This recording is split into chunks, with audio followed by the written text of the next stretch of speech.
पिता और पुत्र एवं पवित्र आत्मा नाम आमेन। प्रिय बंधुगण, आज आम मैंने साध्वी काथारिना लाबोरे जीवन विषय शिक्षा करवा। से जड़े कुमारी थिले और बिना पापरे गर्भसंभूता मारिया आम्हान को निमंते निवेदन कर, विशेषतः जो मैंने तुमर आश्रय नियंती। यही प्रार्थना जहाँ आश्चर्य पदक पिंधा सहित अनेक आश्चर्य कर्म मान को सूचाए। 1830 मसीह आमर धन्य माता मारिया साध्वी काथारिना लाबोरे को क्रमागत दर्शन दे केतेक आश्चर्य कर्म मान प्रकाश करते। तन्मध्यरु आज जो दर्शन विषय स्मरण करुचु ताहा अन्यतम। यह 1830 मसीहा रुए दु बाक्रे एक प्रार्थनालय मारिया दर्शन साध्वी काथारिना लाभ करते।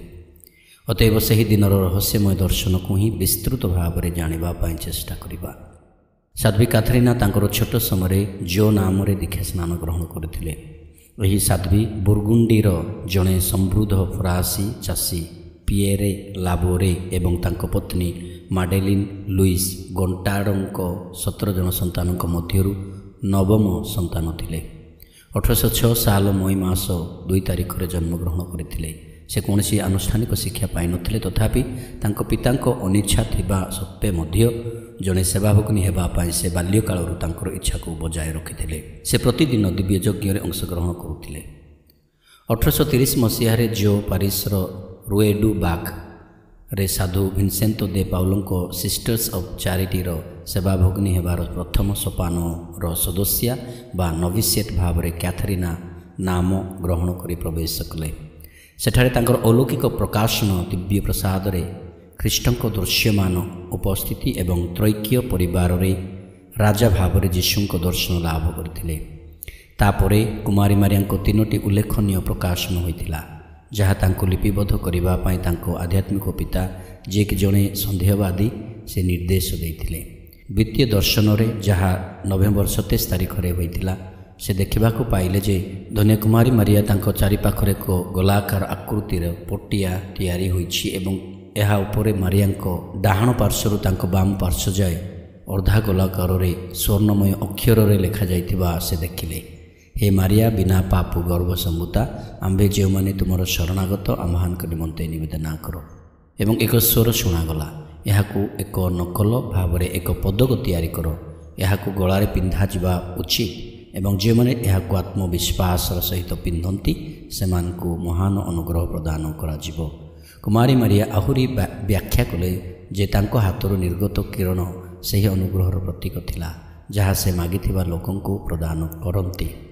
पदकर थिबा सांकेतिक चिन्ह और शब्दर अर्थ प्रथम सर्प को दलन करवा। आदिपुस्तक 3:15 कहे आउ आंभे तुम्भर ओ नारी मध्य पुणी तुम्भ वंश और तांको वंश मध्य शत्रुता जन्माइबा।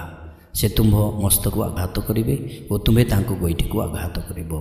परमेश्वर को योजना यही नारी माध्यम परिपूर्ण होउछि। कुमारी पुणी तांको ठारु जात जीशुंक विजय घटना को मध्य दर्शाए।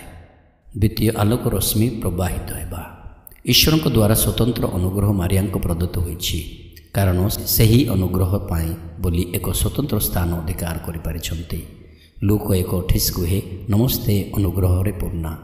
मारिया प्रभुंक ठारु एही अनुग्रह लाभ करिबा एवं तांको अक्षुर्ण पवित्रता द्वारा बोली धार्मिका नारी होई पारंती, जहार फल से जड़े पापी मनुष्य और परमेश्वर मध्य मध्यस्था होई पारंती।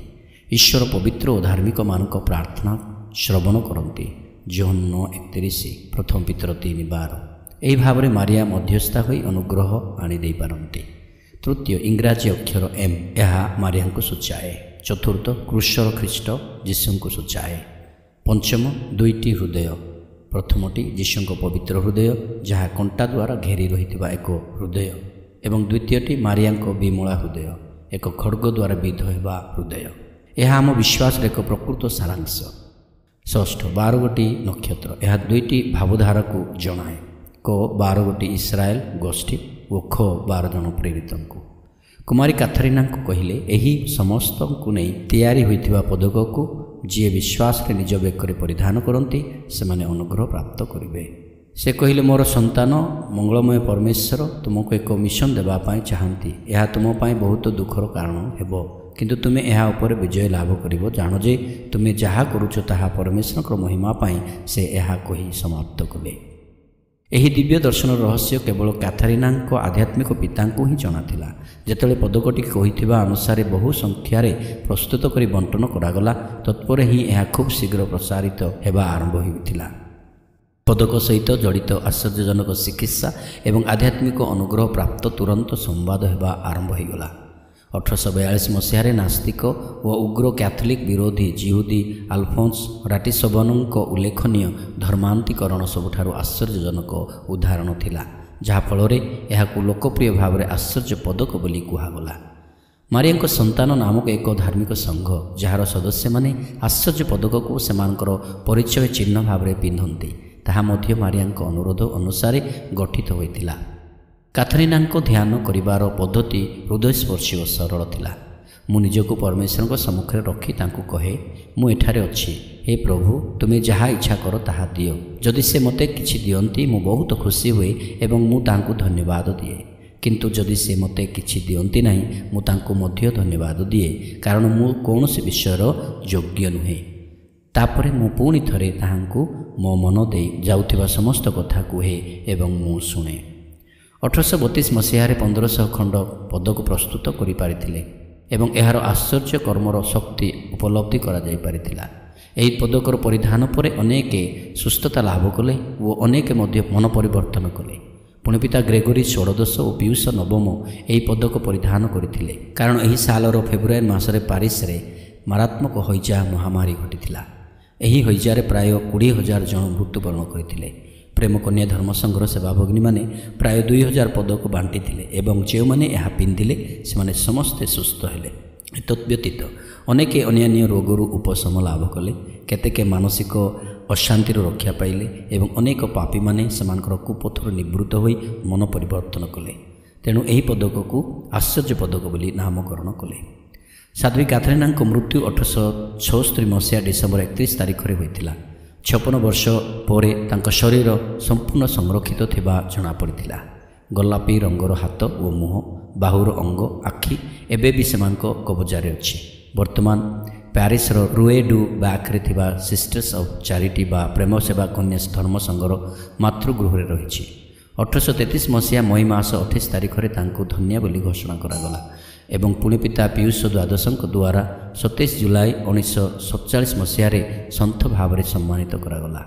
ମନୋଚିନ୍ତନ। ଖ୍ରୀଷ୍ଟଙ୍କ ଜଣେ ବିଶ୍ୱସ୍ତ ସୈନିକ ଭାବରେ ଦୁଃଖ ଭୋଗରେ ଭାଗ ନିଅ। ଦ୍ୱିତୀୟ ତିମୋଥୀ 2:3। ଧନ୍ୟବାଦ।